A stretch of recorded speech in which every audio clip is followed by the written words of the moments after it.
안녕하세요. 오늘도 사연살롱을 찾아주셔서 감사합니다. 아직 반백년도 못 산 저이지만 그동안 제게 있었던 일들은 그 누구보다 굴곡지고 다이나믹했었다는 건 알아요. 제 이야기를 들으며 혀를 끌끌 차는 분들도 계시겠지만 부끄러움을 무릅쓰고 한번 털어놔 볼게요. 저는 친아빠의 얼굴을 몰라요. 워낙 어릴 때 엄마와 이혼을 해서 기억조차 없는 사람이었죠. 하지만 아빠라는 막연한 그리움은 있었어요.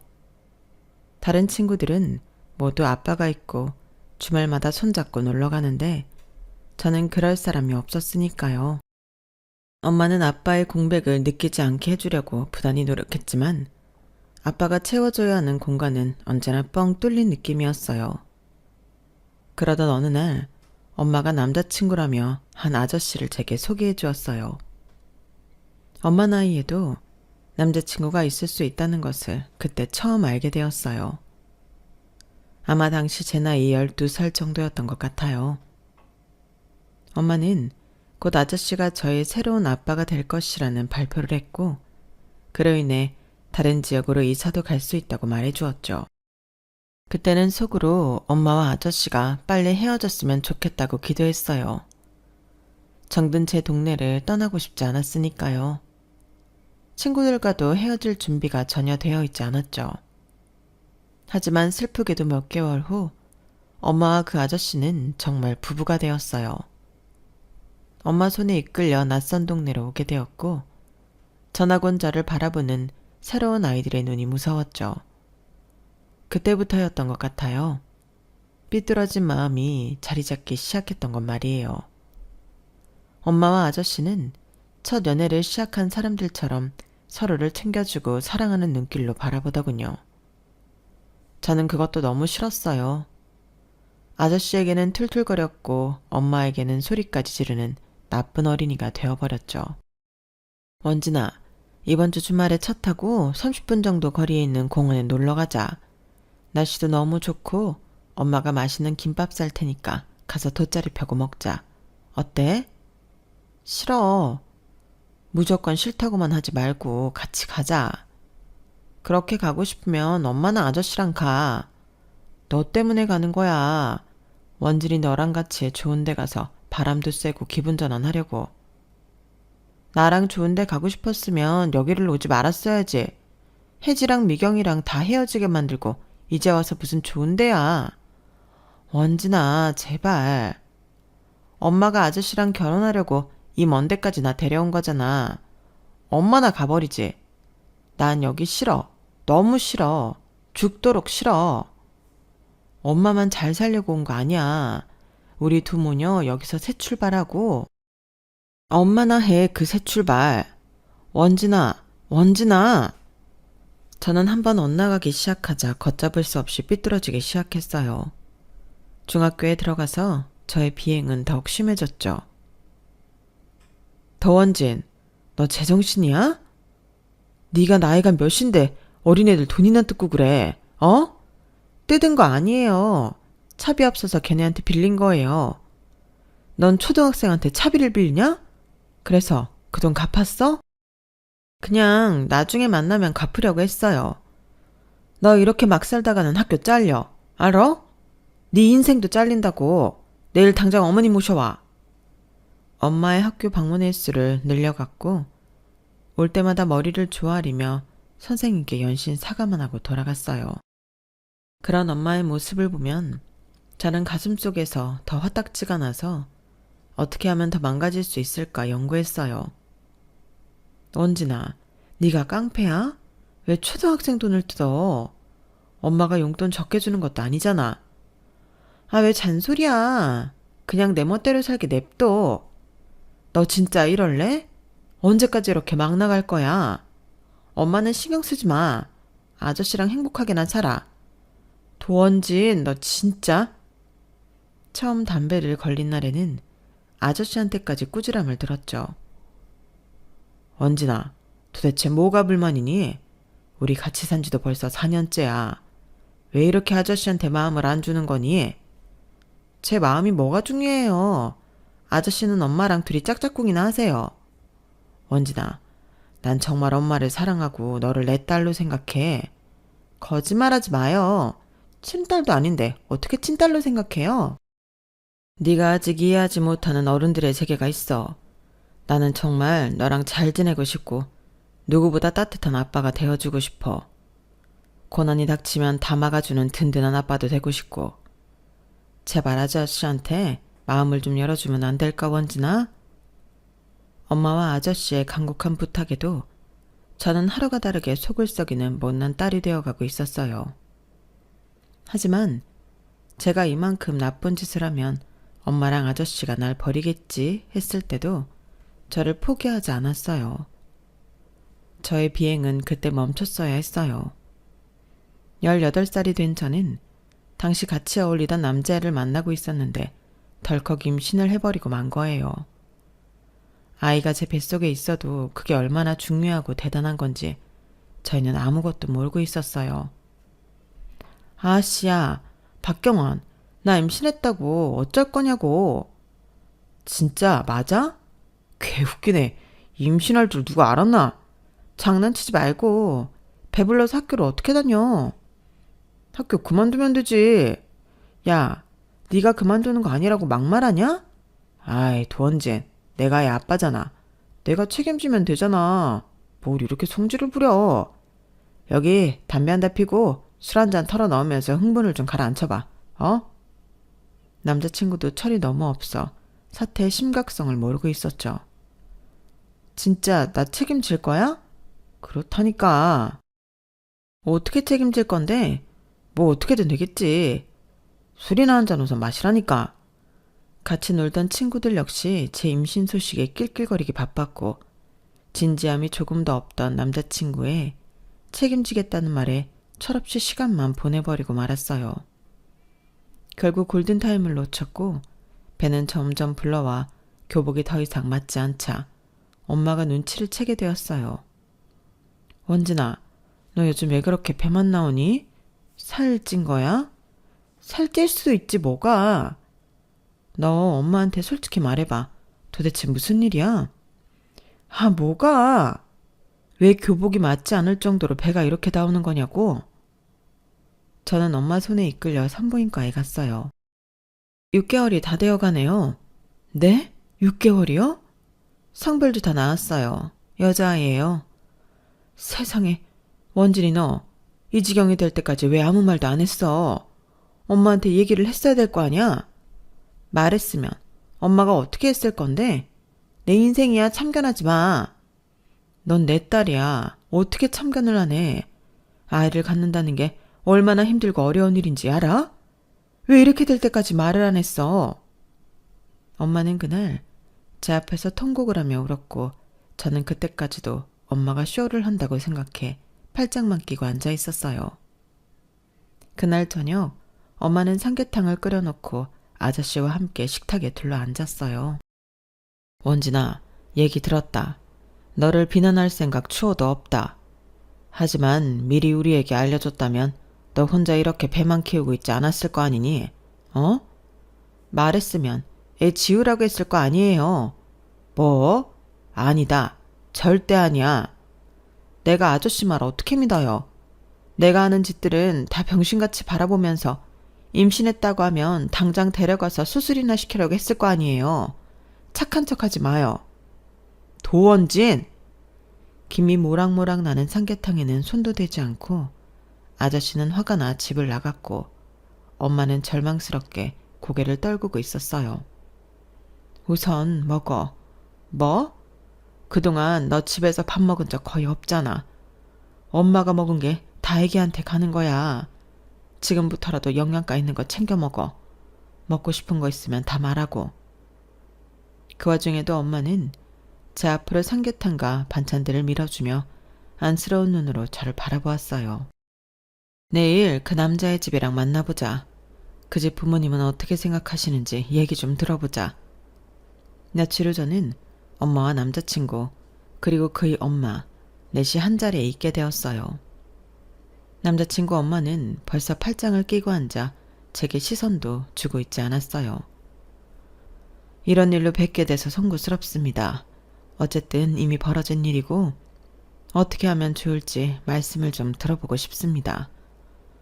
도대체 딸 간수를 어떻게 하면 배가 저렇게 될 때까지 모르고 있어요? 세상에, 우리 경환이는 맞는 거예요? 맞다니까. 엄마는 내 말을 왜 못 믿어? 조용히 해 이놈아. 뭐가 잘났다고 주둥이를 나불거려? 아주 이상한 애들이랑 어울리고 다닐 때부터 내가 다 알아봤다. 너 고작 18살이야. 그런데 애 아빠가 되겠다고? 너 그게 얼마나 힘든 건지 알아? 아, 그래서 어쩌라고. 지금 와서 애도 못 된다는데 어떡하라고. 아, 진짜 내 속만 터지지. 내가 이걸 아들놈이라고 키워갔거든. 가슴팍을 연신 치는 남자친구의 엄마가 저는 조금도 마음에 들지 않았어요. 하지만 그 당시에는 뭐에 홀렸는지 아이를 책임지겠다는 남자친구의 허풍 떠는 모습에 조금 안심이 되더군요. 지금 생각하면 눈에 뭐가 씌었던 것 같아요. 결국 저희는 정말 작은 투룸집에서 동거를 시작하게 되었어요. 둘 다 학교 졸업은 꿈도 꿀 수 없어 자퇴를 했고요. 남자친구와 살기 시작한 그 집도 엄마와 아저씨가 거의 대준 것인데 저는 고맙다는 말 한마디 하지 않았죠. 아이 엄마가 되고 누군가의 여자로 살아간다는 것보다 엄마와 아저씨가 없는 집에서 더 이상 살지 않다 된다는 해방감이 더 크고 기쁘게 느껴졌어요. 남자친구는 투박했지만 제 말을 잘 들어주었어요. 뭐? 이 밤에 아이스크림? 좀 참으면 안 돼? 먹고 싶다고. 애가 먹고 싶대잖아. 아유, 임신 2번만 했다가 아주 사람 잡겠네. 알겠어, 사올게. 투덜거리면서도 제가 하는 말은 다 들어주었죠. 야, 박경원, 너 앞으로 어쩔 거야? 뭘? 아니, 가장이 된 거잖아. 어떻게든 돈을 벌어와야지. 지금 우리 엄마랑 니네 엄마가 도와주잖아. 앞으로도 계속 도와주겠냐? 뭐 어떻게든 되겠지. 미쳤냐고. 애가 곧 나오는데 뭐가 그렇게 태평해? 애 기저귀랑 분유값은 벌어와야지. 고등학교도 자퇴했는데 어디 뭐 나 써주겠어? 어떻게든 가서 일해야지. 저기 상땡동 쪽에 카센터 큰 거 하나 있잖아. 거기 사람 구한다더라. 거기라도 가서 일 시작해봐. 아, 무슨 카센터야. 맨날 기름 묻히고 때 묻히고 다닐 텐데. 미쳤어? 그럼 돈이 뭐 하늘에서 떨어져? 아, 카센터 진짜 싫은데. 남자친구는 싫다며 투정 부리다가도 결국에는 제 말대로 하고는 했죠. 카센터에서 운 좋게 일을 시작하게 되었어요. 아직 양쪽 부모님에게 경제적으로 더 의지하고 있었지만요. 몇 달 뒤 제 딸이 태어났고 저는 제 짧은 인생에서 처음 겪어보는 고통을 마주했어요. 기진맥진 아이를 출산하고 먼저 달려와 저를 붙잡고 운 것은 바로 엄마였어요. 헌진아, 고생했어, 우리 딸. 정말 고생 많았어. 저는 그때 엄마가 아기보다 저를 먼저 쓰다듬으며 우는 이유를 드디어 깨닫게 되었어요. 엄마, 엄마. 그제야 저는 엄마의 사랑을 깨달았고 아기를 낳는 기쁨보다 그동안 엄마에게 철없이 굴고 속만 썩였던 시간이 너무나 후회되었어요. 몸보다 마음이 아파 병원에서 내내 눈물만 흘렸죠. 제 딸은 너무 작고 소중한 천사 같았어요. 남자친구에서 남편이 된 그도 아기를 꼭 안고 기뻐하더군요. 야, 진짜 조만하지 않아? 이게 인간이야? 말도 안 돼. 개 귀여워. 박경환, 애 앞에서 말 좀 가려해. 애가 다 들어. 어우, 이제 엄마 되셨다고 아주 달라졌다. 남의 새끼 아니고 우리 새끼야. 좋은 말만 해주라고. 알겠다, 알겠어. 남편 역시 뭔지 모를 책임감이 더 강해졌는지 전보다 훨씬 일도 열심히 하고 더 이상 철없는 짓은 안 하려고 하더군요. 저는 아기 때문에 잠도 못 자고 퀭한 얼굴이었지만 매일같이 달려와 아기를 봐주는 엄마가 있어 든든했어요. 아유, 우리 예솔이 배고파요. 할미가 얼른 밥 줄게. 조금만 기다려요. 엄마는 저보다 더 바쁘게 뛰어다니며 육아를 해주었고 저는 그런 엄마를 보며 참회와 후회의 마음을 갖게 되었어요. 엄마, 왜? 배고파? 밥 차려줄까? 미안해. 뭐가? 그동안 너무 속썩이고 엇나갔던 거. 결국 그러다 이 아이도 낳게 되었지만 그래도 원진이 넌 내 딸이야. 내 딸이 또 딸을 낳았다는 게 너무 안 믿겨져. 그 아픔 속에서 예솔이가 나오는 순간 나는 아이보다 엄마가 제일 먼저 보고 싶었어. 왜 그런지는 모르겠는데 진짜 엄마가 너무 보고 싶었어. 저는 눈시울을 붉히며 엄마에게 울며 용서를 구했고 엄마는 그런 저를 안아주며 저희 모녀는 한참을 그렇게 울고 있었죠. 몸을 좀 추스린 후에 저는 아저씨도 찾아가 사과를 드리며 말했어요. 아저씨, 10년이 다 되어가는 시간 동안 제가 정말 못되게 군 거 저 스스로도 알아요. 정말 죄송해요. 제 애를 낳고 이렇게 바뀐다는 게 너무 안 믿기고 웃기기는 하지만 앞으로 제가 잘할게요. 아저씨, 아니 아빠. 처음 불러보는 아빠 소리에 우리 세 식구는 서로를 안고 흐느끼고 말았어요. 우리 원진이 내가 못나서 그러지. 어른으로 조금 더 너를 잘 데려와서 가족이 되었어야 하는데 나도 서툴렀어. 미안하다. 우리 딸 원진이. 지금이라도 마음 열어주어 고맙다. 영원히 평행선을 달릴 것 같던 저희 식구는 예솔이의 탄생 이후로 180도 달라졌어요. 많이 늦었지만 저는 엄마와 새아빠에게 다정하고 효도하는 딸이 되어 있었죠. 엄마와 새아빠 역시 전보다 훨씬 편안해 보였고요. 남편은 다행히 정말 성실하고 열심히 일하는 가장이 되어 주었어요.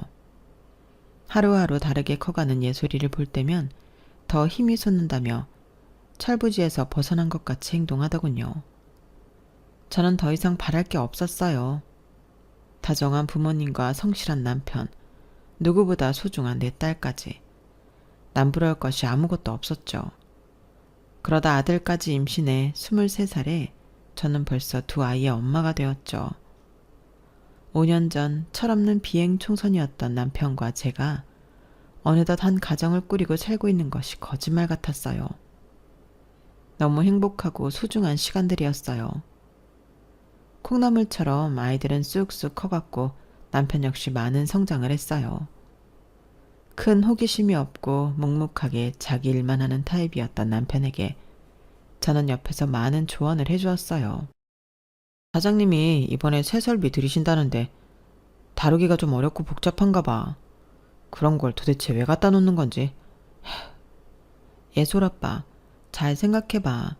새로운 장비 도입해서 어렵더라도 잘 배워놔. 그걸 다룰 줄 아는 사람이 몇 없으면 자기 기술 가치가 더 올라가는 거잖아.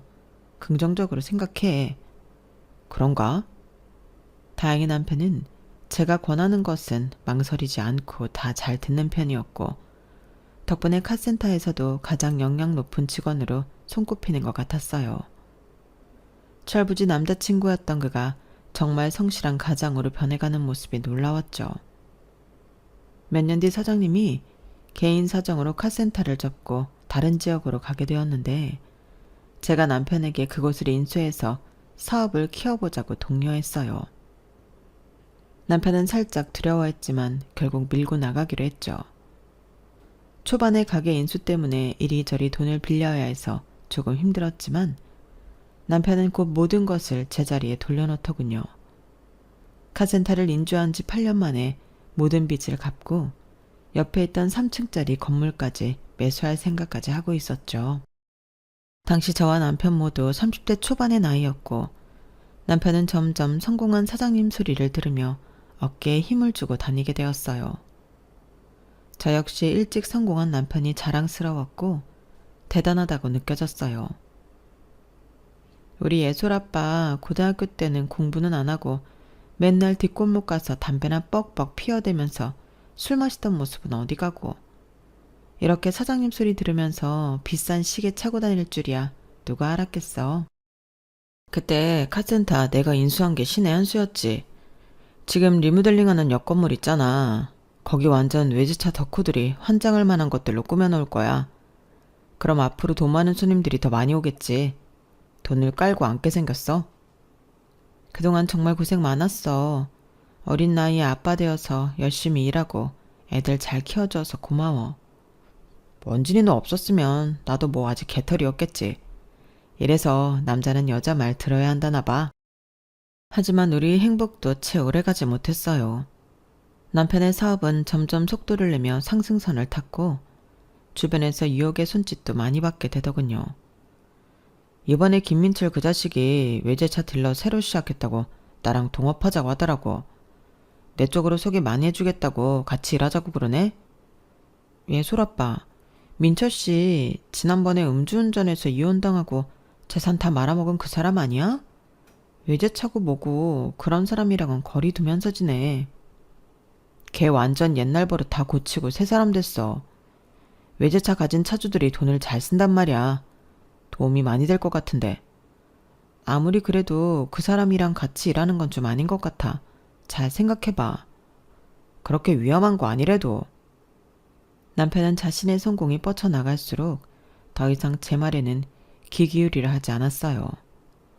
오히려 잔소리를 듣고 귀찮아하기 시작했죠. 예솔아빠, 이 위스키 또 어디서 났어? 엄청 비싼 거라며. 산 거야? 야, 내가 내 돈으로 위스키 하나 못 사 먹냐? 여러 개 사서 주변 사람들 좀 나눠줬다. 왜? 뭐? 뭐하러 그렇게 돈을 써? 참 말 많네. 내가 그렇게 하겠다면 그렇게 하는 거지 뭔 참견이야. 그리고 나 내일 필드 나갈 거니까 옷이랑 준비 좀 해놔. 엊그제도 다녀왔잖아. 가게 요즘 정신 없는 것 같던데 그런 취미생활은 좀 나중에 하고 우선 가게 신경 쓰면 안 돼? 도대체 네가 뭘 안다고 그렇게 나서. 가게랑 상가 일이야 내가 다 알아서 잘하고 있다고. 이제 그렇게 주제 넘는 지적질 좀 하지 마. 알았어? 주제 넘는 지적질? 언제는 이것저것 신경 써주고 조언해줘서 고맙다며. 필요 없다고. 지금 나 잘 나가는 거 안 보이냐고. 네가 아무리 입으로 씹으려도 내가 잘못했으면 여기까지 왔겠냐? 당신이 잘못했다는 게 아니라 요즘 당신 너무 소비가 지나치고 정신이 다른 곳에 팔려있는 것 같아서 그래. 아, 답답해. 너랑 말을 말자. 말을 마. 남편은 술자리, 골프 염수 등을 핑계로 집안에 소홀하기 시작했어요. 집에 있을 때는 아이들은 본체 만체하고 게임만 하며 시간을 보냈죠. 남편이 조금씩 이상하게 변해가고 있었어요. 자기 오늘 일찍 오지? 오면 예솔이랑 진솔이 저녁 좀 챙겨줘. 나 오늘 저녁 수업 있어서 좀 늦어. 뭔 수업? 얘기했잖아. 나 내일 학원 다닌다고. 이미 시작한 지 2주나 됐어. 네가 언제 얘기했어? 내일은 무슨 내일이야. 그냥 집에서 살림이나 잘해. 애들이나 잘 키우고. 나도 이제서야 하고 싶은 거 좀 해보려고 도전한 거야. 애들도 어느 정도 컸으니까. 저녁 정도 신경 좀 써달라는 건데 그게 그렇게 어려워? 매일 그런 것도 아니고 오늘 하루뿐이잖아.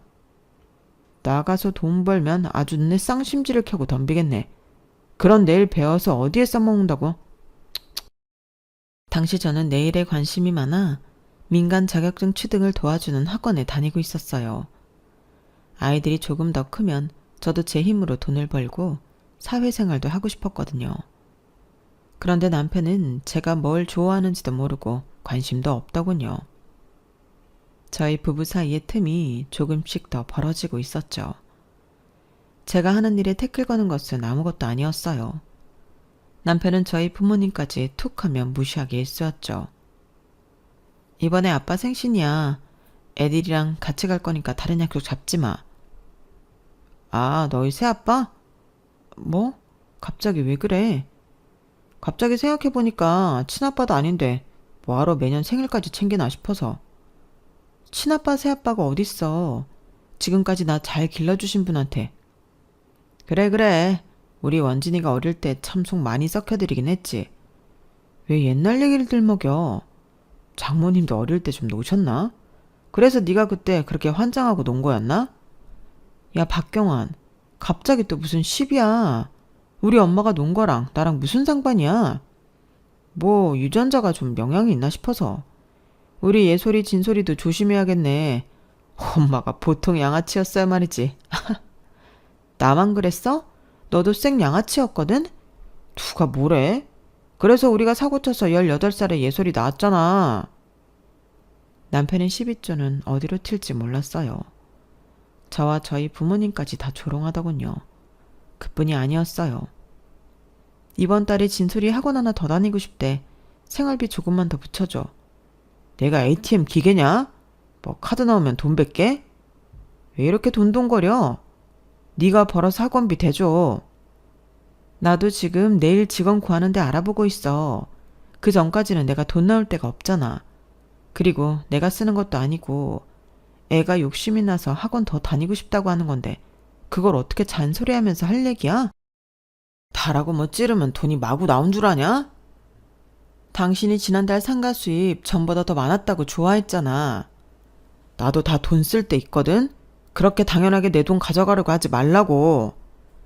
남편은 급기야 애들에게 쓰는 돈까지 아까워하기 시작했어요. 저는 곧 그 이유를 알게 되었어요. 남편에게 다른 여자가 생겼던 거예요. 남편은 그녀에게 차도 한 대 뽑아준 것 같더군요. 속이 뒤집히고 열이 올랐어요. 이제 돈도 벌고 떵떵거리면서 살게 되니까 다른 여자를 만나? 애들한테 부끄럽지도 않나. 어쩐지 요즘 생활비도 잘 안 주고 집에도 잘 안 있으려고 하더니 다 이유가 있었네. 그 여자한테 갖다 바치느라고 나랑 애들한테 주는 돈은 주리를 틀었었구나. 당시 저는 한 네일샵에 직원으로 들어가 막 일을 하기 시작한 상태였고 가정사 때문에 제 일에 지장을 줄 수 없어 이중으로 스트레스가 쌓이고 있는 상태였어요. 어디 가서 하소연도 못하고 혼자 속을 썩고 있었죠. 나쁜 일은 겹쳐서 온다는 것이 맞나 봐요. 얼마 뒤 새아빠가 병으로 세상을 등지고 말았어요. 예설이와 진솔이를 키우며 부모의 사랑을 깨달은 저는 새아빠와 정말 부녀지간처럼 잘 지냈고 많은 정이 들었었죠. 새아빠의 사망은 혼자 남겨질 엄마에 대한 걱정으로까지 이어졌어요. 감당할 수 없는 스트레스와 큰 사건들이 물밀듯이 쏟아져 오는 느낌이었죠. 더 놀라운 건 새아빠의 장례식에 남편은 등장도 하지 않았다는 거예요. 지금 어디야? 곧 발인인데 정말 여기 안 올 거야? 말했잖아, 나 바쁘다고. 장인 장례식에 오지도 못할 정도로 바쁜 일이 있어? 사람들이 어떻게 보겠어? 어차피 친아빠도 아닌데 너도 참 애쓴다. 뭐? 여기서 친아빠고 아니고 얘기를 또 왜 꺼내? 저분은 내 아빠야. 뭐라 해도 내 아빠야. 그러니까 빨리 당신이 여기 와서 애들을 표해줬으면 좋겠어. 남편은 결국 장례가 끝날 때까지 얼굴을 비추지 않았고 저는 그때 다짐을 했죠. 내색은 하지 않았지만 엄마도 이 상황 많이 당황스러운 것 같았어요. 저는 더 이상 할 변명도 없었죠. 엄마, 예솔 오빠 지금 다른 여자 있어. 돈 잘 벌고 잘 나가니까 지금 제정신 아니야. 사치도 어마무시하게 하고 게임머니, 주식 투자, 코인까지 위험한 건 다 하고 살아. 내가 아무리 말려도 자기 돈 잘 번다면서 이제 내 말 귓등으로도 안 들으려고. 이번에 아빠 장례식에 안 온 것도 일부러 안 온 게 틀림없어. 아무래도 나 애아빠랑 헤어져야 할 것 같아. 아, 그렇게 착하고 성실하던 박서방이 왜 그렇게 된 거니? 모르겠어. 그런데 결론은 변했어, 그 사람. 그것도 완전히 다른 사람으로. 애들 때문에 아주 조금 더 참아볼까 하면서 살았는데 이제는 더 이상 안 되겠어. 얼마 되진 않았지만 나도 네일샵에서 일 시작했고 애들도 다 커서 괜찮아. 나 이혼할게. 엄마는 아빠의 장례 이후 갑자기 닥친 제 이혼 이야기까지 심란하고 답답한 모습을 숨기지 못하였어요. 하지만 당사자인 제가 더 힘들 것을 알기에 묵묵히 저를 응원해줄 뿐이었죠. 딸과 아들을 앉혀놓고도 이야기했어요. 사정을 다 말하고 나니 아이들은 쿨한 태도로 오히려 제게 말하더군요. 하세요, 이혼. 우리도 엄마 혼자 힘들어했던 거 다 알아요. 아빠가 다른 여자 만나는 것도 알고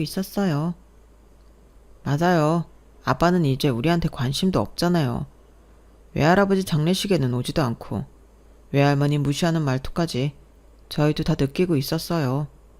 저희는 엄마 편이에요. 너무 미안하고 엄마가 할 말이 없어. 좋은 어른의 모습을 보여줬어야 하는데 너희한테 가장 미안해. 엄마가 아빠랑 이혼하고 너희가 엄마랑 살면 지금처럼 이런 생활 누리기는 좀 어려울 거야. 그래도 괜찮니? 괜찮아요. 이런 거 다 필요 없어요. 고맙게도 아이들 역시 제 편에 서주었고 남편과 순조롭게 이혼하는 일만 남게 되었죠. 저는 한 달 넘게 이것저것 많이 알아보고 다녔어요. 무조건 아무 생각 없이 그 집에서 나오면 저뿐만 아니라 아이들까지 고생할 것이 뻔했죠. 저희 셋과 엄마까지 4명이 살 수 있는 집도 알아보고 네일샵 일도 더 열심히 해서 페이를 올릴 수 있는 방법도 알아보았어요. 알아만 본다고 해결되는 것은 없지만 유비무환이라고 조금 든든한 마음이 생기더군요. 며칠 뒤 엄마의 72번째 생일이 돌아오는 날이었어요. 우연찮게도 저희 엄마와 시어머니의 생신이 같은 날이었고 그동안 엄마의 생신은 항상 뒷전이었던 느낌이라 죄스러운 마음이었죠. 이제는 누구보다 엄마의 생신을 먼저 챙길 수 있게 된 것이 기뻤어요. 엄마가 좋아하는 잡채와 떡갈비를 만들어 담아갈 그릇에 담고 있을 때였어요. 도어락 소리가 들리더니 눈에 힘이 풀리도록 취한 남편이 양손에 무언가를 무겁게 들고 나타났어요. 집에 있었네. 내가 그럼 집에 있지 어딨어. 야, 이거 받아. 이게 뭐야? 뭐지? 저기 너희 어머니 생일이잖아. 그치? 내가 그래서 케이크 좀 사왔지. 뭐?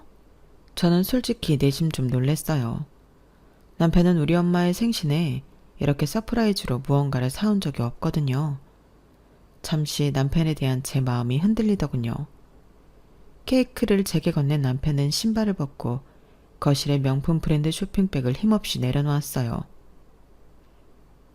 이게 뭐야? 이것도 엄마 선물이야?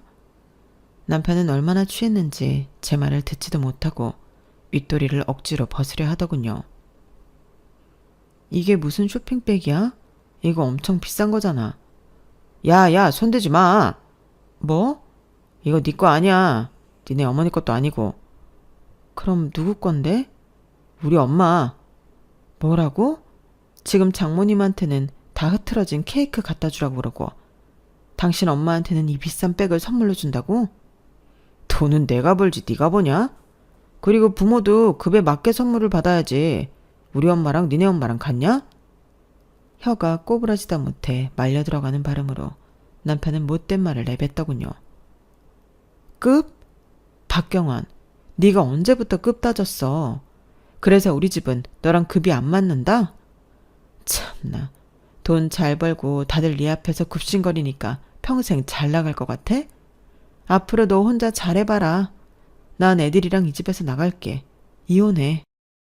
이혼? 누가 무섭대. 해라 해 이혼. 너 말고도 나 좋다는 여자애들이 줄을 섰어.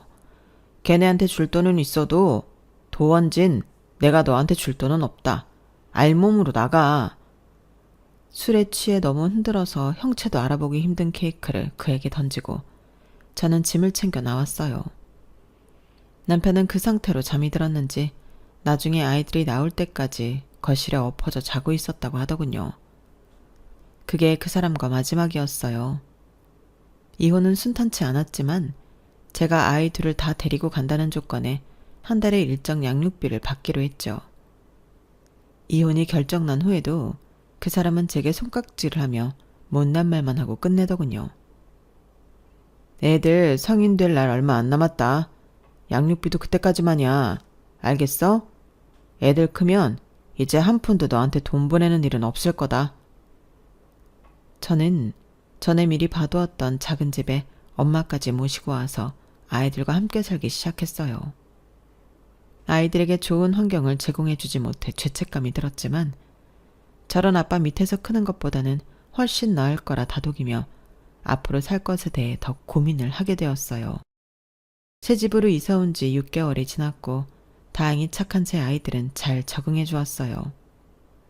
이제부터는 제가 가장이 되었다는 책임감에 네일샵에서는 굳은 일 마다하지 않고 했고, 이런저를 잘 봐주신 사장님과 사이도 좋았죠.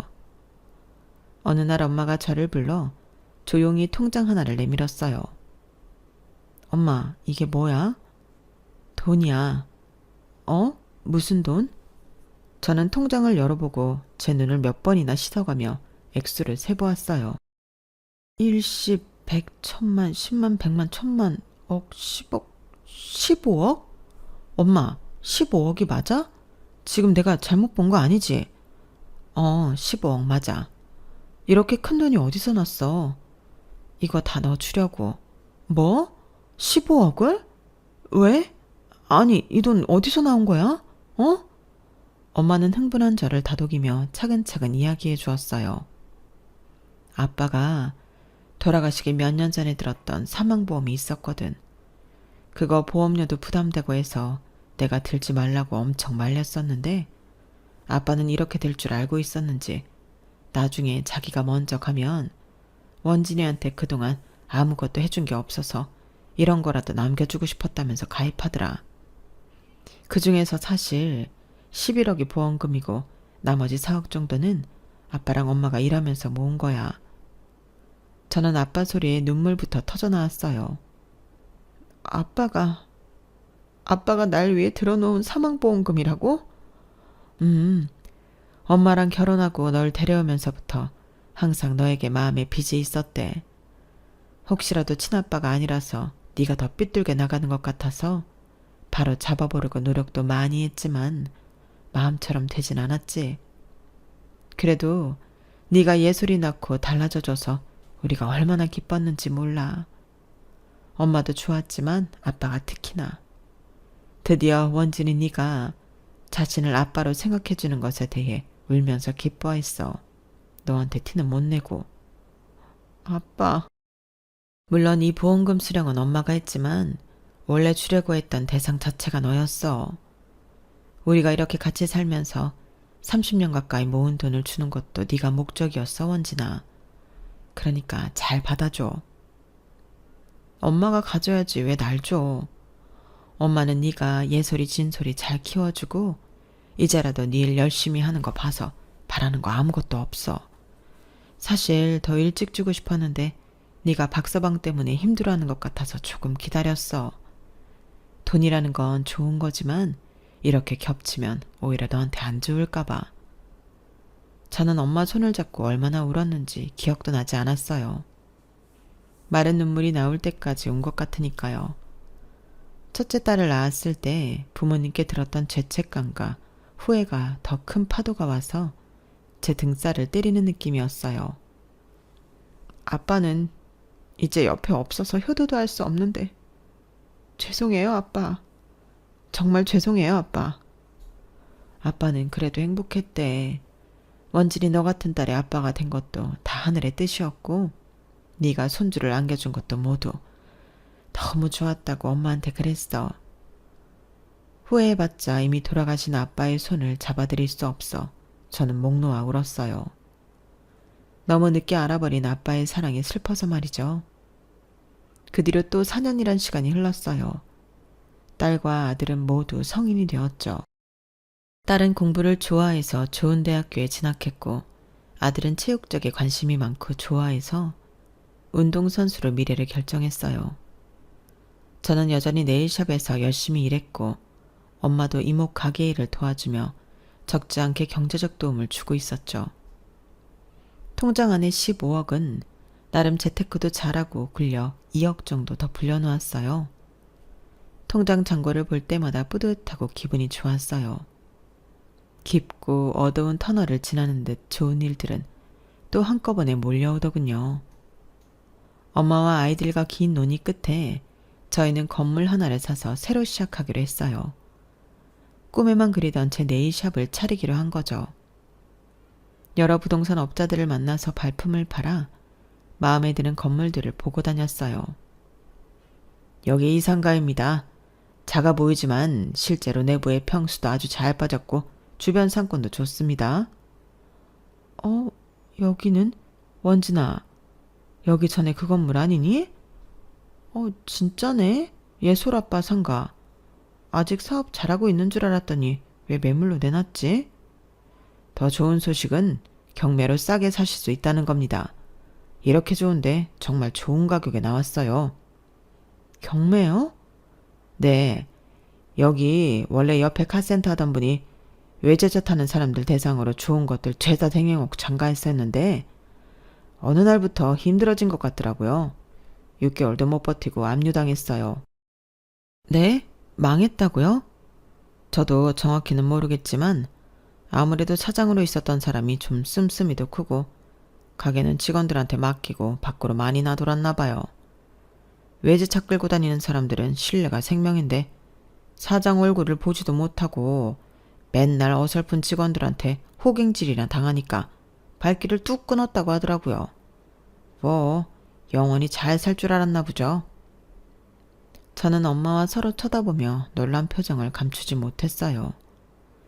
나중에 추가로 안 사실이지만 결국 전 남편은 여자, 게임, 주식, 사치, 골프, 음주 등등 제일 나쁜 것들만 골라 했고 자연스럽게 파산의 길을 접어들었다 하더군요. 더 놀라운 것은 그이가 자신의 어머니에게 생신 선물로 준 정말 비싼 명품백마저 전당포에 맡기고도 찾아가지 못할 정도로 돈이 궁했었다고 해요. 참 무서워야 할지 울어야 할지 모르겠더군요. 어쨌든 저와 엄마는 그 건물을 소유하게 되었고 1층에 제 네일샵 외에도 2층과 3층에 뷰티 관련 샵으로 오픈해 손님들의 발길이 끊이지를 않는답니다. 벼는 익을수록 고개를 숙인다는 옛말이 틀리지 않은가 봐요. 저는 언제나 겸손하게 살기로 다시 한번 다짐했어요. 여기까지가 제 사연입니다. 앞으로도 잘 살라고 응원해주세요. 여러분도 항상 건강하시고 부자 되시고요. 여러분의 사연에 댓글에 응원과 현명한 조언 부탁드려요. 좋아요와 구독은 저에게 큰 힘이 됩니다. 오늘도 좋은 일 가득하세요.